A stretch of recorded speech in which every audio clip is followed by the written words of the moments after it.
우리가 지금 이제 복음. 지난주에 사도 바울이 복음을 정리한 것을 말씀을 드렸는데, 복음이라고 하는 것이 뭔가라고 하는 거죠. 복음의 핵심은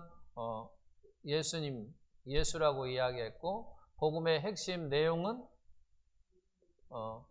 우리 죄를 위하여, 나의 죄를 위하여, 우리 죄를 위하여 뭐 하시고? 죽음과 죽으시고 부활하셨다고 하는 거죠. 부활하셨어요. 그러면서 또 제가 여기에다가 덧붙인 게 뭐냐면 그렇게 있어요. 이 복음이라고 하는 것은 하나님의 약속의 성취였다 그랬어요. 약속의 성취. 이미 오래전에 약속하셨어요. 언약을 하셨어요. 그리고 때가 되면 그것이 이루어졌어요. 이게 성취가 됐다라고 하는 거죠. 성취가 됐어요.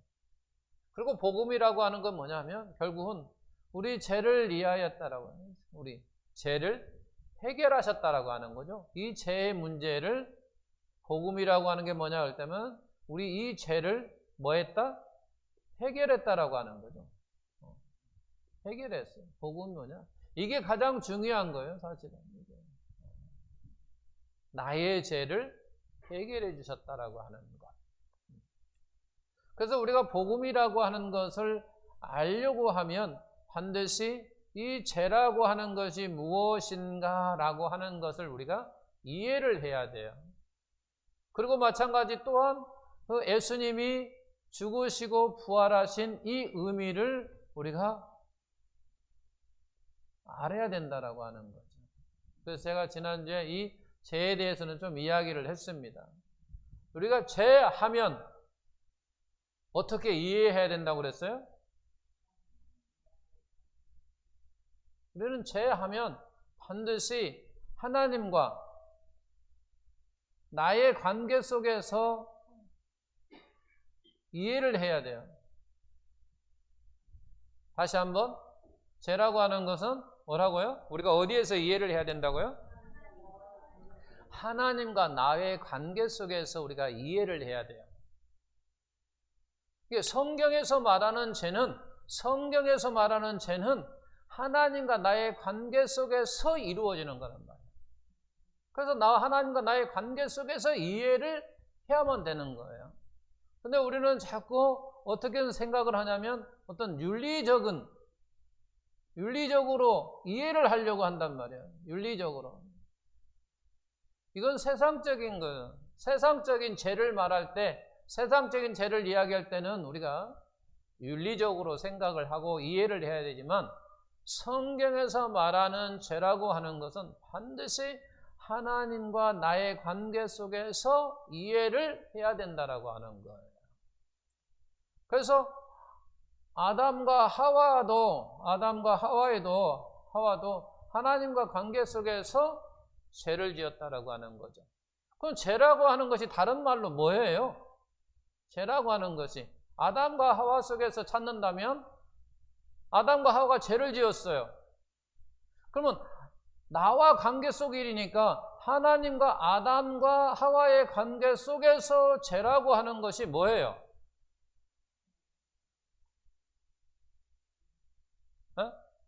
하나님과 아담과의 관계 속에 죄가 뭐예요?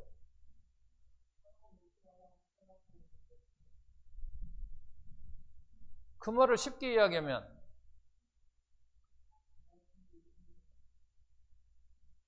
뭐였어요? 불순종입니다. 불순종. 불순종이 다른 말로 죄라고 하는 거예요. 죄가 뭐냐? 불순종이에요. 하나님과 나의 관계 속에서 죄를 이해하면서 그러면 그 죄라고 하는 게 뭐냐라고 이야기할 때 아담과 하와가 하나님의 관계 속에서 죄를 지었는데 그 죄가 뭐냐? 불순종이라고 하는 거죠. 불순종이 뭐예요? 그러면 이 불순종이 또 의미가 뭐예요? 아담과 하와가 불순종했는데 불순종 내용이 뭐예요? 하나님께서 선과 악을 아는 나무 열매를 먹지 말라고 그랬단 말이야. 먹지 말라고 했는데 그걸 먹었단 말이야. 그래서 불순종한 거예요. 불순종함으로 죄를 지었다라고 하는 거예요. 그렇다면 오늘날 하나님과 나의 관계 속에서, 하나님과 나의 관계 속에서도 결국 죄라고 하는 게 뭐예요, 그러면? 불순종한 거예요. 불순종이라고 하는 거예요. 그러면 불순종이라고 하는 내용은 많아요. 불순종하는 것.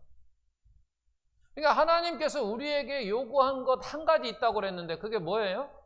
하나님은 우리에게 요구한 것이 한 가지 있어요. 그 한 가지가 뭐냐면 순종이라고 하는 거죠. 순종. 그 순종하지 못한 것이 죄예요. 그걸 다른 말로 얘기하면 불순종했다고 이야기하는 거죠. 그러니까 하나님과 나의 관계 속에서 내가 불순종하는 그 자체가 바로 죄라고 하는 거예요. 그 죄가 다른 게 아니에요. 하나님과 나의 관계 속에서 죄라고 하는 것은 불순종할 때 내가 죄를 지었다라고 말한다라고 하는 거죠. 하나님과 우리 관계 속에서 바로 죄를 이해하는데 그 죄가 뭐냐? 불순종하는 거예요. 그럼 불순종이 뭐냐라고 이야기할 때 아담과 하와를 보니까 하나님의 말씀을 순종하지 아니하는 것이 불순종이고 그것이 곧 죄다라고 하는 거죠. 그렇다면 거기에 나를 적용하면 나도 마찬가지 하나님께서 나에게 뭐라고 하냐면 요구하는 거죠. 어떤 말씀에 순종하라고 선악과를 먹지 말라고 말하는 것처럼 이웃을 사랑하라고 하는 그 말씀을 나에게 주시면서 순종하라라고 요구를 하신단 말이에요. 그런데 내가 순종하지 못할 때 그것을 불순종이라고 이야기를 하고 그것을 내가 하나님 앞에 죄를 지었다라고 말하는 거예요. 세상에 남을 때린 것이 죄가 아니고 그건 세상 죄고 하나님, 성경에서 말하는 죄는 하나님과 나의 관계 속에서 이루어진다라고 하는 거예요. 자, 그러면 이제 죽음이라고 하는 것과 이제 부활이라고 하는 의미가 무엇인가라고 한 것을 생각해요. 이게 죄라고 하는 것이 뭐냐라고 할 때 반드시 우리는 하나님과 나 관계 속에서 생각해야 된다라고 하는 거죠. 그런데 죽음과 부활이라고 하는 것은 죽음이라고 하는 것은 두 죽음이 있어요. 두 죽음. 사실은 우리가 다 들어봤어요. 죽음은 두 가지라고 하는 거 들어봤어요. 한 번 죽는 것은 정해진 것이다 라고 딱 이미 우리는 히브리서 9장 23절 말씀처럼 다 알아요. 한 번 죽는 것은 정해졌어요. 그 이후에는 심판이 있다. 이미 이와 같은 것은 다 알아요. 그 다음에 두 번째 이야기 우리가 사실은 들어봤어요. 사도 바울은 늘 이야기하는 것은 뭐냐면 날마다 내가 죽노라, 날마다 내가 죽노라, 내가 날마다 죽으면서 살아난단 말은 내가 이렇게 이제 정리만 우리가 안다거든요. 그래서 죽음이라고 하는 건 두 가지가 있는데 이렇게 정리를 할 수 있는 거죠. 모든 사람들에게 모든 사람 단 한 번 찾아오는 뭐예요? 죽음이에요. 모든 사람에게 외가 없어요. 모든 사람에게 단 한 번 일회성이에요. 그것을 단회적이라고 이야기하죠. 한 번 일회성 한 번뿐이 없다는 얘기죠. 그 죽음이 있다라고 하는 거죠. 그리고 두 번째는 어떤 죽음이 있냐면 믿는 사람에게 날마다 반복되는 거죠. 날마다 반복되어 일어나야 하는 복음이 말하는 죽음 두 가지가 있다라고 하는 거예요. 죽음에는 이와 같은 모든 사람에게 단 한 번 일어나는 그와 같은 찾아오는 죽음이 있고 믿는 사람들은 날마다 반복해서 죽어야 하는 그와 같은 일어나는 복음이 말하는 그와 같은 죽음이라고 하는 거예요. 자, 그래서 우리 한번 히브리서 9장 27절, 우리 고린도전서 15장 31절 한번 읽어보도록 하겠습니다. 히브리서 9장 27절 주보에 나와 있는데 한번 죽는 것은 사람에게 정해진 것이요 그 후에는 심판이 있으리니. 이거 한 번 죽는 것, 모든 사람에게 한 번 죽는 것이란 말이야. 자, 그 다음에 고린도서 15장 31절 보면 형제들아 내가 그리스도 예수 우리 주 안에서 가진 바 너희에 대한 나의 자랑을 두고 단언하노니 나는 날마다 뭐 한다? 죽는다라고 하는 얘기야. 그래서 이 두 가지를 우리는 바로 이 차이를 분별할 줄 알아야 된다라고 하는 거예요. 죽음이라고 하는 것도 말씀을 들어보면서 죽음? 어떤 죽음인가? 우리가 설교 내용 속에서 차이를 알아야 된단 말이야. 그래서 내가 목사가 설교하는데 어떤 죽음을 이야기하는데 그 죽음이 지금 어떤 죽음을 이야기하는가 내가 스스로 그 차이점을 분별할 줄 알아야 된단 말이야. 그래야 내가 설교를 바로 들어갈 수 있다라고 하는 거죠. 그렇지 않으면 저는 지금 믿는 사람들이 날마다 죽어야 된다고 이야기하는데 나는 한 번에 일어나는 그와 같은 죽음을 생각한다면 이게 안 일어난다. 이해가 안 된다라고 하는 거예요. 그래서 우리는 바로 이 2번이 어떤 삶이냐? 이것이 지금 그러면은 복음에 합당한 삶이라고 하는 거죠. 이게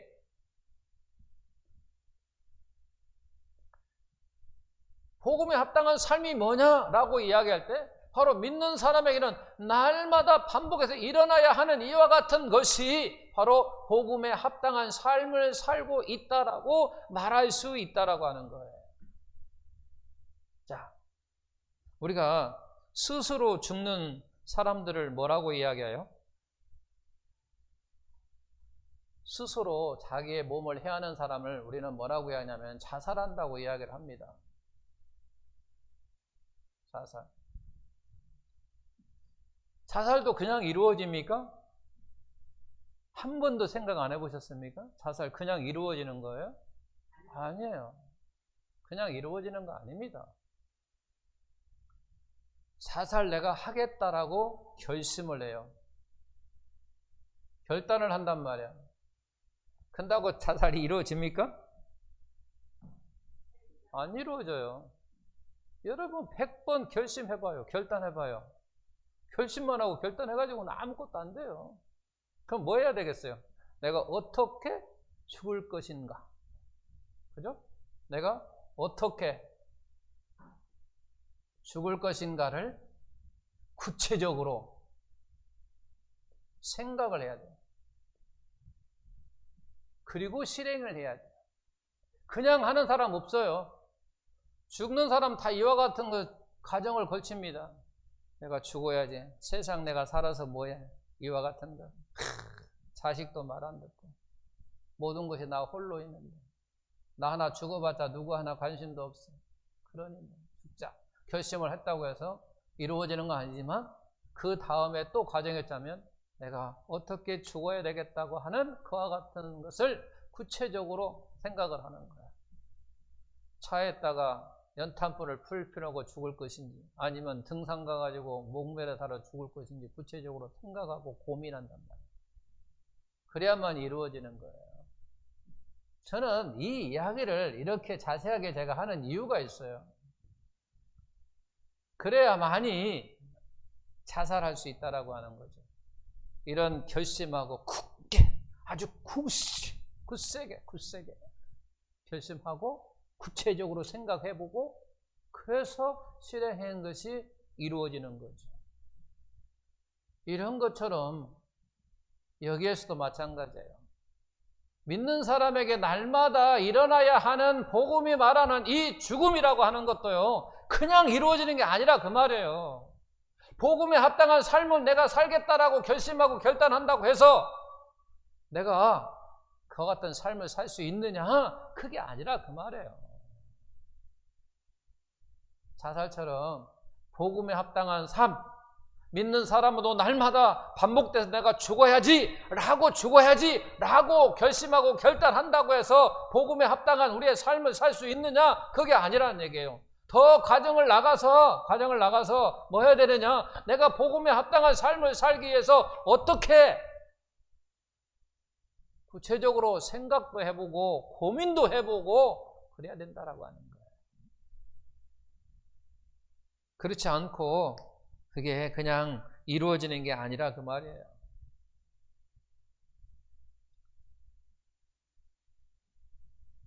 내가 사는 삶 현장 속에서 어떻게 적용할 것인가 라고 하는 것도 우리가 생각도 해보고 고민도 해보고 그래야만이 실행할 수 있는 거예요. 그냥 이루어지는 게 아니란 얘기예요. 제가 그 이야기를 하고 싶은 거예요. 이것도 그냥 이루어지는 거 아닌 것처럼 마찬가지로 복음 안에서 복음이 말하는 죽음이라고 하는 것도 복음에 합당한 삶을 사는 것도 그냥 이루어지는 게 아니라 내가 결심하고 결단하고 그런 마음을 가져도 제대로 잘 이루어지지 않는다 그 말이에요. 그대로 제대로 이루어지지 않는 것을 우리는 또 내가 고민해보고 또 생각해보고 내가 어떻게 그래서 우리가 죽는 이 죽음이라고 하는 의미가 뭐냐라고 하는 거죠. 죽음이라고 하는 것이 대체 뭔가 그런 의미도 알고 그런 암 속에서 우리가 적용을 해야 되는 것이지 알지 못하는데 어떻게 적용할 수 있냐는 얘기죠. 알지 못하면 우리가 적용할 수 없다라고 하는 거죠. 죽음이 무엇을 의미하고 어떻게 실현 가능한지를 우리가 알아야만이 바로 이번 죽음의 그와 같은 복음에 합당한 삶으로 살기로 우리가 실행할 수 있다라고 하는 거예요. 그냥 되어지는 게 아니에요. 내가 결심한다고 해서 결단한다고 해서 되는 게 아니란 말이에요. 우리가 사회생활 하면서도 내가 어떤 걸 결심한다고 해서 됩니까? 아니에요. 그에 따른 어떤 것이 이루어져야 된다는 얘기죠. 내가 어떤 시험에 합격한다고 해서 이번에는 꼭 합격해야지 라고 결심한다고 해서 합격하는 게 아니란 말이에요. 그럼 그 합격을 위해서 무엇인가 해야 된다라고 하는 거죠. 거기에 맞는 무엇인가를 해야 된다라고 하는 거죠. 그래서 생각해보고 고민해보고 또 행동해보고 그래야 된다는 거죠. 마찬가지로 우리도 복음 말하는 죽음 바로 여기 믿는 사람들이 날마다 죽으려고 하면 그냥 죽어지는 게 아니란 얘기예요. 그래서 알아야 된다라고 하는 거죠. 그다음에 이번 부활도 마찬가지예요. 부활도 마찬가지로 모든 사람에게 단 한 번 찾아오는 부활이에요. 그 믿는 사람에게 날마다 반복에 일어나는 복음 말하는 바로 부활도 마찬가지예요. 그래서 이 죽음과 부활이라고 하는 것은 늘 같이 다녀요. 생각해 보십시오. 제가 이렇게 살아있는데 살아날 수 있습니까? 안 되는 거예요. 살아나려면 반드시 죽은 사람이 살아나야 이게 부활인 것이지. 그러니까 죽음과 부활이라고 하는 것은 우리가 동전양면처럼 늘 같이 다니는 거예요. 죽어야 살아나고 죽어야 살아나고 이게 같이 다니는 거예요. 늘 같이 다니는 거죠. 죽지 않으면요 절대로 부활할 수가 없는 거예요. 그잖아요. 그죠? 죽지 않은 사람이 어떻게 부활합니까? 죽어야 다시 살아나든지 계속 있든지 한단 말이에요. 그러니까 우리가 부활이라고 하는 것은 다시 사는 걸 이야기한단 말이에요. 그러니까 반드시 죽어야만이 일어난다는 거예요. 부활한다라고 하는 거예요. 우리가 말씀을 한번 볼까요? 말씀. 부활이 뭔가라고 하는 것. 고린도전서 15장 12절에 나와 있습니다. 다 같이 그리스도께서 죽은 자 가운데서 다시 살아나셨다 전파되었거늘 너희 중에는 어떤 사람들은 어찌하여 죽은 자 가운데서 부활이 없다 하느냐 있다란 얘기예요. 반드시. 그리고 그 다음 말씀 내가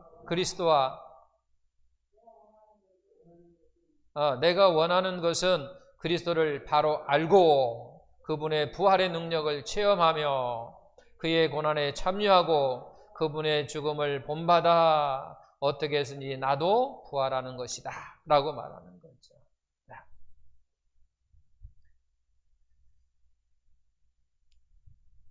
이제 이 죽음과 부활을 조금 더 구체적으로 제가 말하기 전에 그 구체적으로는 다음 주에 하겠습니다. 다음 주에 죽음과 부활이 이와 같은 두 죽음이 있습니다. 그리고 좀 더 자세한 것은 다음 주에 하기로 하고 그 전에 제가 여러분들이 이와 같은 것을 알아야 돼요. 뭘 이야기하려고 하냐면 여러분들이 이 표현의 차이를 우리가 구별할 줄 알아야 돼요. 자, 주님이 나를 위해 어디에서 죽으셨어요? 십자가에서 죽으셨습니다. 그죠? 두 번째는 주님이 죽으실 때 나도 뭐 했어요? 죽었습니다. 이 표현의 차이가 있음을 우리가 알아야 돼요. 차이. 자, 제가 이렇게 이제 질문할게요. 주님이 나를 위해 십자가에 죽으셨답니다. 나를 위해. 왜 죽으셨다고요? 왜 죽으셨어요? 나를 위해 죽으셨는데 왜 나를 위해 죽으셨냐는 얘기예요. 어? 왜 나를 위해 죽으셨어요? 제가 이제 힌트를 줄게요. 여인 관계 중에서 여인이 있는데 남자가 여자에게 아주 이쁜 꽃 한 다발을 딱 사줬어요. 왜 사줬을까요? 그죠. 사랑하기 때문에 사주는 거예요. 그리고 그 꽃을 통해서 그 여자가 뭐 하도록? 기뻐하고 좋아하고 행복하더라. 그죠? 마찬가지예요. 하나님과 우리 관계에서도요, 똑같아요. 하나님이 나를 위해서, 주님께서 나를 위해 십자가에 죽으셨는데 왜 죽으셨습니까? 나를 뭐 해서요? 나를 사랑해서. 나를 사랑해서 우리 주님께서 십자가에 못 박혀 죽으셨습니다.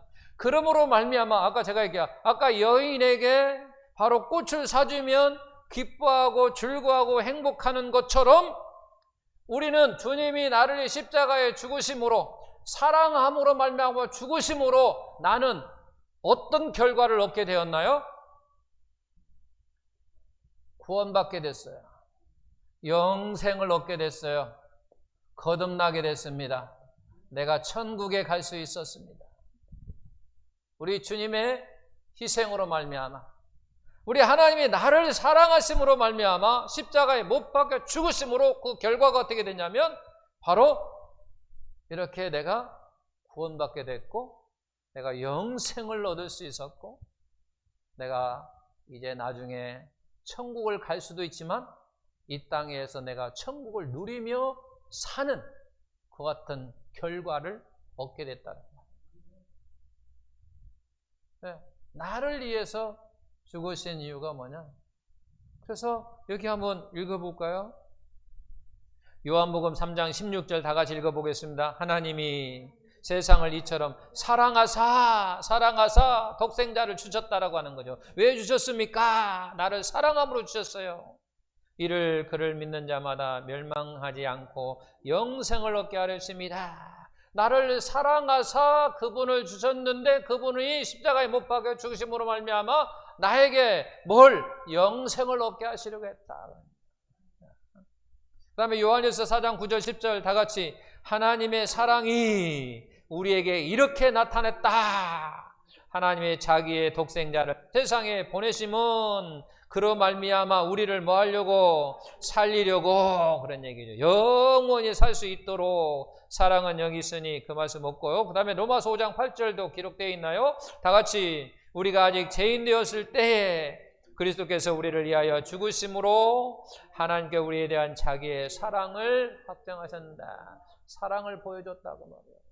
내가 너를 사랑해. 어떻게? 이렇게 사랑한다는 얘기예요. 내 독생자를 너에게 주는 것처럼 내가 너를 그렇게 사랑했다. 요한일서 그 다음 주에 보면 너희가 나를 사랑한 것이 아니고 내가 너를 먼저 사랑했다. 그 뒤에 이야기 보면 그 이야기라고 있어요. 자, 나를 위해서 십자가에 죽으셨다. 자, 그러면 이제 주님이 죽으실 때 나도 죽었습니다. 그래서 나도 죽었어요. 저 이렇게 살아있어요. 여러분도 살아있어요. 그럼 뭐가 죽었다는 얘기냐, 이게. 뭐가 죽었어요? 우리 주님께 십자가를 못 박아 죽으실 때 나도 죽었다는데, 나 이렇게 살아있는데 죽었대요. 그게 뭐가 죽었냐, 그 말이에요. 뭐가? 네? 내 생각이 죽었다. 또. 예? 태어나지도 않았다고?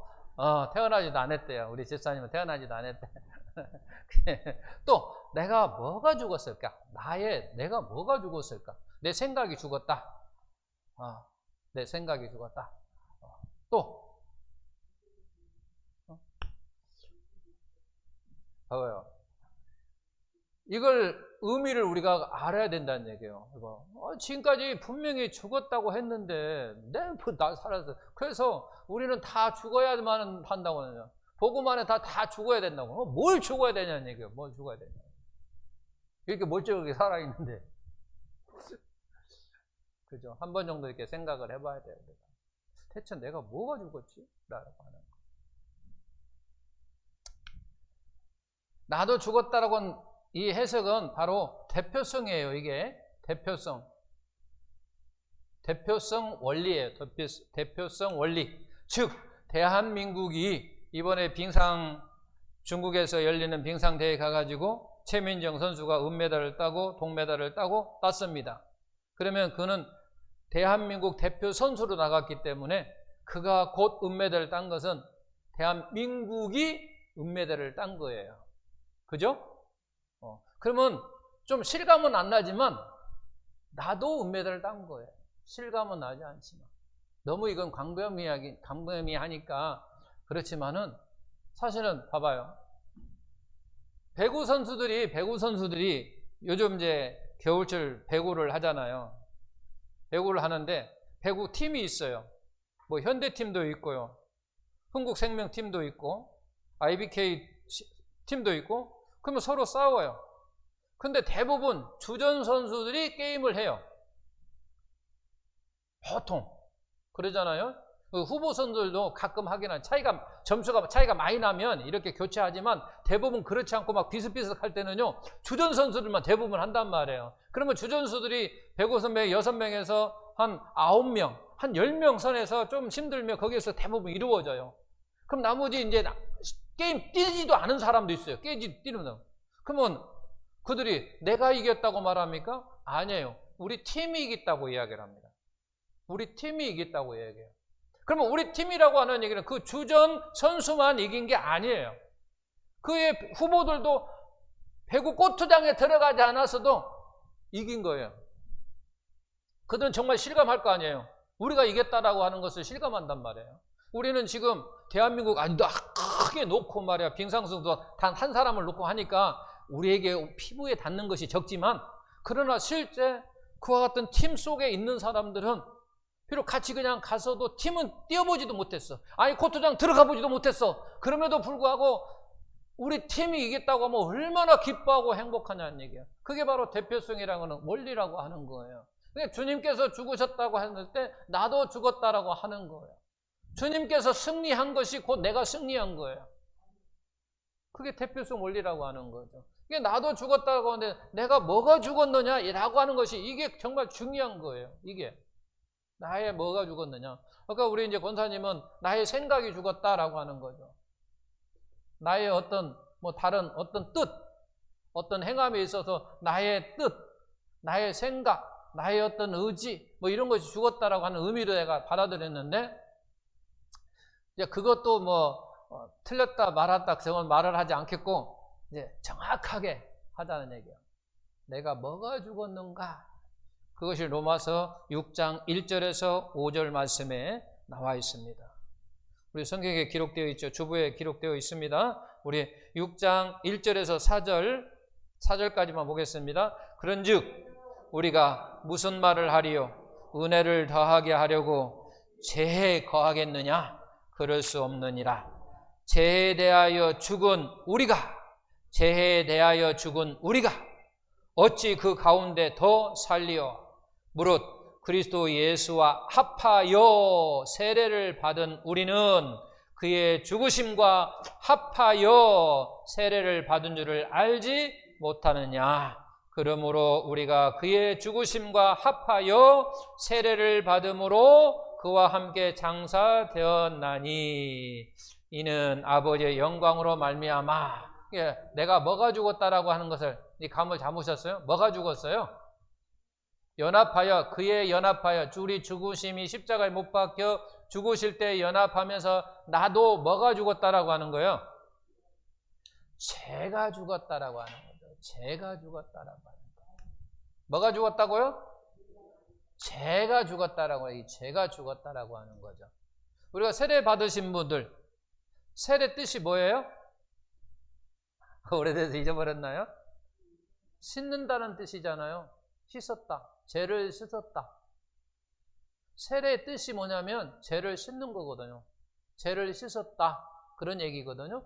십자가에 우리 주님께서 죽으심으로 말미암아 세례 받은 줄을 너희가 알지 못하느냐?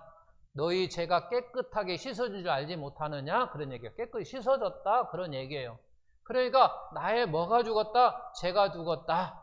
율법의 대가로서 죄는 반드시 대가를 지불해야 된다는 얘기예요. 그래야 그 죄가 없어진다라고 하는 거죠. 그래서 나의 죄가 없어지기 위해서 우리 주님께서 십자가에서 못 박혀 죽어 대가를 지불했단 말이야. 그래서 나도 죽었다라고 하는 것은 이 죄라고 하는 것을 우리 주님께서 지불했다라는 거예요. 지불했어요. 대가를 지불했어. 그래서 나는 이제 어떤 사람이냐? 죄에 대해서 죽은 사람이라는 얘기예요. 나는 죄에 대해서 죽은 사람이다. 그래서 생각해 잡으시오. 내가 죄에 대해서 이제 죽었다라고 하는 얘기는 불순종해서 죽었다라고 하는 얘기예요. 그럼 나에게는 뭐만 남았다라고 하는 거죠? 순종만 남았다라고 하는. 그죠? 우리는 순종만 해야 돼요. 이제. 사실 우리는 순종만 해야 돼요. 왜? 불순종은 죽었어요. 죄는 죽었다라고 하는 거죠. 또 우리 로마서 6장 10절, 11절 한번 읽어볼까요? 그가 죽으심은 죄에 대하여 단번에 죽으심이요 라고 나와 있어요. 그가 죽으시면, 예수가 십자가에 죽으시면 뭐에 대해서? 죄에 대하여 단번에 죽으심이요. 그가 살아계시면 이제 하나님께 대하여 살아계십니다 라고 그렇게 말씀합니다. 그러니까 내가 죽은 것은 뭐가 죽었다? 죄가 죽었다라고 하는 거죠. 나의 죄가 죽었다라고 하는 거예요. 그래서 우리가 아까 본문을 읽었는데 고린도전서 15장 1절에서 4절 말씀은 복음이 무엇인가 정답을 이야기하고 있어요. 정답이에요. 이건 정답. 정답이 뭐다? 우리 죄를 위하여 죽으시고 부활하셨다. 그게 정답이에요. 그것은 이제 그러면 죽음과 부활과 죄라고 하는 것이 뭐냐라고 하는 것을 설명하고 있어요. 어디서? 로마서 6장에서 설명하고 있다라고 하는 거죠. 죽음이라고 뭐냐? 부활하는 게 뭐냐? 죽음은 뭐냐? 나도 죽었다. 나의 뭐가 죽었느냐? 죄가 죽었다라고 하는 거예요. 나의 죄가 죽었다고 지금 말하고 있는 거예요. 그러므로 말미암아 우리 그리스도인은, 하나님의 자녀들은 어떤 사람인가? 라고 말할 때 죄에 대해서 죽은 사람이다. 동시에 하나님에 대해서 산 사람이다 라고 우리가 말할 수 있는 거예요. 그러니까 나는 어떤 사람이냐? 라고 말할 때 어떤 사람이에요? 나는 죄에 대해서 죽은 사람이요, 하나님에 대해서 산 사람이라고 하는 거예요. 사도 바울이 우리에게 그렇게 이야기해요. 그리스도인은 어떤 사람이냐? 바로 이렇게 이야기하고, 그리스도인은 어떤 사람이냐? 바로 죄에 대해서 죽은 사람이고 하나님에 대해서 대신에 하나님에 대해서 산 사람이라고 하는 거예요. 그래서 우리는 기억해야 돼요. 내가 죄에 대해서 죽은 사람이고 하나님께 대해서 이제는 산 사람이다 라고 말할 수 있다라고 하는 거예요. 그래서 로마서 6장 1절 2절 그렇게 보면, 그런즉 우리가 무슨 말을 하리요? 은혜를 더하게 하시려고 죄에 거하겠느냐? 그럴 수 없느니라. 죄에 대하여 죽은 우리가 어찌 그 가운데 더 살리요? 이제 우리는 더 살지 뭐 안다는 건 얘기예요. 왜? 우리는 죄에 대해서 이게 죽었는데 언제까지 죄에 대해서 우리가 살 거냐는 얘기죠. 그래서 우리는 어떤 사람이다? 죄에 대해서 죽은 사람이다 라고 하는 얘기예요.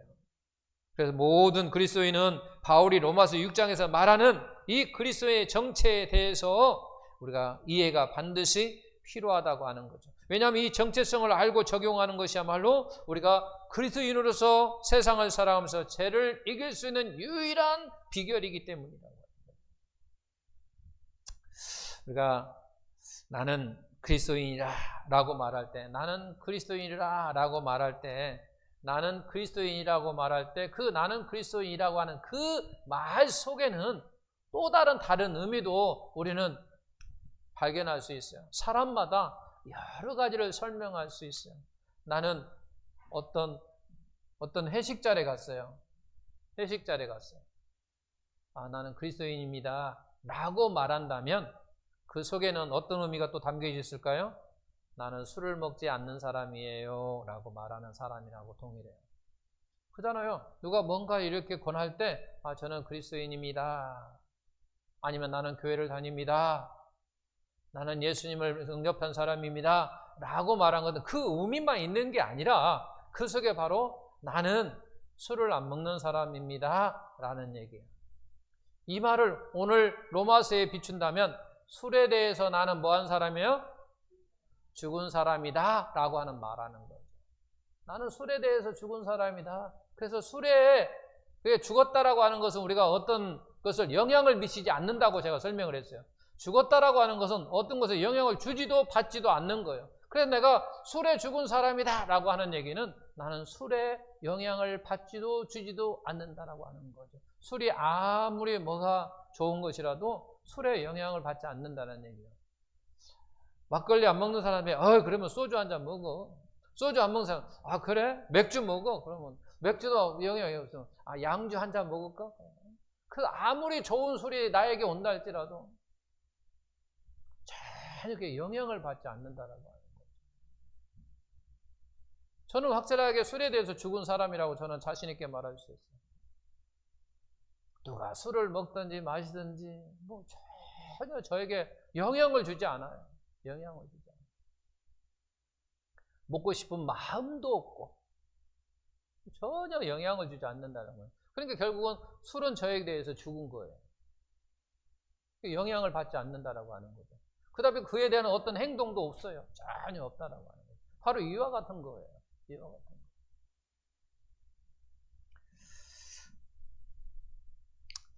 우리 많은 그리스도인들이 죄를 이기려고 몸부림치는데 우리는 절대 죄를 이길 수가 없어요.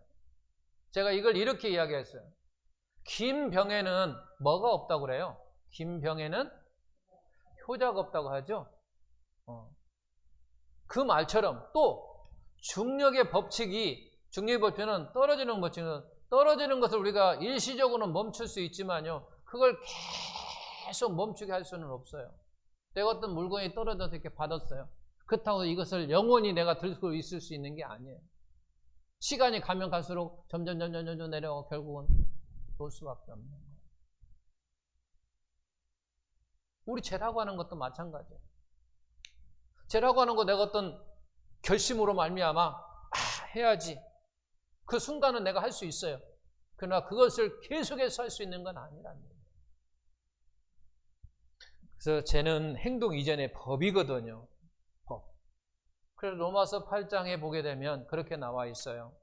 죄와 사망의 법은 그걸 이길 수 있는 것은 오직 생명의 성령의 법으로만 가능하다라고 말하고 있는 거죠. 그러니까 내가 이길 수 있는 게 아니에요. 그래서 우리는 적극적으로 누구의 도움을 받아야 되느냐? 바로 성령의 도움을 받아야 된다라고 하는 거죠. 그 성령의 도움을 받아서 우리가 정말 내가 죽은 것에 대해서 영향을 받지 않는 그런 삶 속에 사는 것이 곧 복음에 합당한 삶을 살아가는 거죠. 그 복음에 합당한 삶을 살려고 하면 나의 어떤 의지로 되는 게 아니라 바로 성령님의 도움을 받아야 된다라고 하는 거예요. 만약에 나의 의지로 된다고 한다면 하나님께서 성령을 우리에게 보내주시지 않았다는 얘기죠. 성령을 보내주셨다고 하는 것은 네가 할 수 없기 때문에 네가 할 수 있도록 내가 도와줌으로 말미암아 할 수 있다고. 그래서 성령을 우리에게 보내주신 거예요. 성령의 도움을 청함으로 말미암아 우리가 복음에 합당한 그런 삶을 사는 저와 우리 성도 되시기를 예수님의 이름으로 축원합니다. 우리 그리스도인은 뭐에 대해서 죽은 사람이라고요? 죄에 대해서 죽은 사람입니다. 그래서 죄 속에 우리는 거할 수 없습니다. 그러나 나의 의지로 거할 수 없는 게 아니라 성령의 도움을 받아서 거할 수 없는 것입니다. 그래서 성령의 도움을 받아 승리하는 그런 삶이 되기를 예수님의 이름으로 축원드립니다.